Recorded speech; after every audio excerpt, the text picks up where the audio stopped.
ತುಮಕೂರಿನಲ್ಲಿ ಹೇಮಾವತಿ ಕೆನಲ್ ಹೋರಾಟ ಏನಿದೆ, ಕೆನಲ್ ಮಾಡೋದಕ್ಕೆ ತಾಂತ್ರಿಕವಾಗಿ ಸಮಿತಿ ವರದಿಯನ್ನು ಕೇಳಿದ್ವಿ ನಾವು. ಯೋಜನೆಯಿಂದ ಯಾವುದೇ ತೊಂದರೆ ಇಲ್ಲ ಅಂತ ವರದಿ ಹೇಳಿತ್ತು.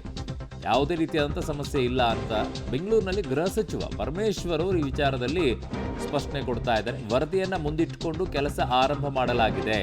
ತುಮಕೂರಿಗೆ ಯಾವುದೇ ರೀತಿಯಾದಂಥ ಸಮಸ್ಯೆ ಇಲ್ಲ ಇದರಲ್ಲಿ. ಈಗ ಬಿಜೆಪಿ ಶಾಸಕರು ಪ್ರತಿಭಟನೆ ಮಾಡಿಸಿದ್ದಾರೆ. ಹೇಮಾವತಿ ಅಧಿಕಾರಿಗಳ ಜೊತೆಗೆ ಸಭೆ ಮಾಡ್ತೀನಿ ಅಂತ ಗೃಹ ಮಂತ್ರಿ ಪರಮೇಶ್ವರ್ ಹೇಳಿದ್ದಾರೆ.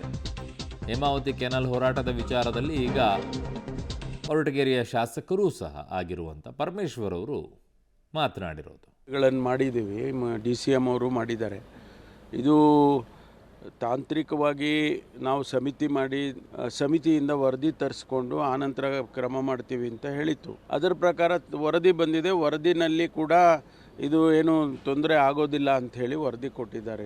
ಅದನ್ನು ಮುಂದೆ ಇಟ್ಕೊಂಡು ಕೆಲಸ ಪ್ರಾರಂಭ ಮಾಡಬೇಕು ಅಂತ ಇರಿಗೇಷನ್ ಡಿಪಾರ್ಟ್ಮೆಂಟಿಂದ ಸೂಚನೆ ಕೊಟ್ಟಿದ್ದರು. ಹಾಗಾಗಿ ಕೆಲಸ ಪ್ರಾರಂಭ ಮಾಡಿದ್ದಾರೆ. ಈ ಮಧ್ಯೆ ಸ್ವಾಭಾವಿಕವಾಗಿ ಅಲ್ಲಿ ನಮಗೆ ತೊಂದರೆ ಆಗುತ್ತೆ ಅಂತ ರೈತ ಸಮುದಾಯದವರು ಮತ್ತು ವಿಶೇಷವಾಗಿ ಶಾಸಕರುಗಳು ಪ್ರೊಟೆಸ್ಟ್ ಮಾಡಿಸಿದ್ದಾರೆ. ನಾನೀಗ ತುಮಕೂರಿಗೆ ಹೋಗ್ತಾ ಇದ್ದೀನಿ. ಅಲ್ಲಿ ಹೇಮಾವತಿ ಅಧಿಕಾರಿಗಳನ್ನು ಕರೆದು ನಾನು ಚರ್ಚೆ ಮಾಡಿ ಅದನ್ನು ಸರ್ಕಾರಕ್ಕೆ ತಿಳಿಸ್ತೇನೆ. ಆಮೇಲೆ ತುಮಕೂರಲ್ಲಿ ಹಾಲು ಮತ್ತು ತರಕಾರಿ ಹಂಗೆ ನೋಡಿದರೆ ಇಲ್ಲಿ ಕೊರಟಗೆರೆಗೆ ಇದಕ್ಕೂ ಏನು ಸಂಬಂಧನೇ ಇಲ್ಲ, ಅಲ್ಲಿ ಬರೋದೂ ಇಲ್ಲ. ಅದು ಆಗುವಂಥದ್ದು ಕುಣಿಗಲಿಗೆ ಈಗ ಆಗಬೇಕಾಗಿರೋದು. ಕುಣಿಗಲಿಗೆ ಕೊಡುವಂಥ ಕೆಲಸವನ್ನು ನಾವು ಮಾಡ್ತೀವಿ ಅಂಥೇಳಿ.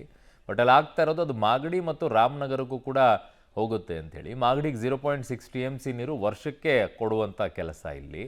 ಸೊ ಹಾಗಾಗಿ ಆ ನಿಟ್ಟಿನಲ್ಲಿ ಯೋಜನೆಯನ್ನು ಮಾಡ್ತಾ ಇರೋದು. ಅಲ್ಲೆಲ್ಲ ಲೆಕ್ಕಾಚಾರಗಳಿದ್ದಾವೆ, ಎಲ್ಲೆಲ್ಲಿ ಎಷ್ಟೆಷ್ಟು TMC ನೀರು ಹೋಗಬೇಕಾಗಿದೆ ಏನು ಅನ್ನುವಂಥದ್ದು ಒಂದು ಡಾಟಾನೇ ಇದೆ. ಸೊ ಆ ನಿಟ್ಟಿನಲ್ಲಿ ತಾಂತ್ರಿಕ ಸಮಿತಿಯ ಸಭೆಯನ್ನು ಅದನ್ನು ವರದಿಯನ್ನು ಕೂಡ ಪಡ್ಕೊಂಡು ನಾವು ಕ್ರಮವನ್ನು ತಗೊಂಡಿದ್ದೀವಿ, ಇದರಲ್ಲಿ ಏನಿದೆ ತಪ್ಪು ಮಾತನಾಡ್ತೀವಿ ಅಂತ ಹೇಳಿದ್ದಾರೆ.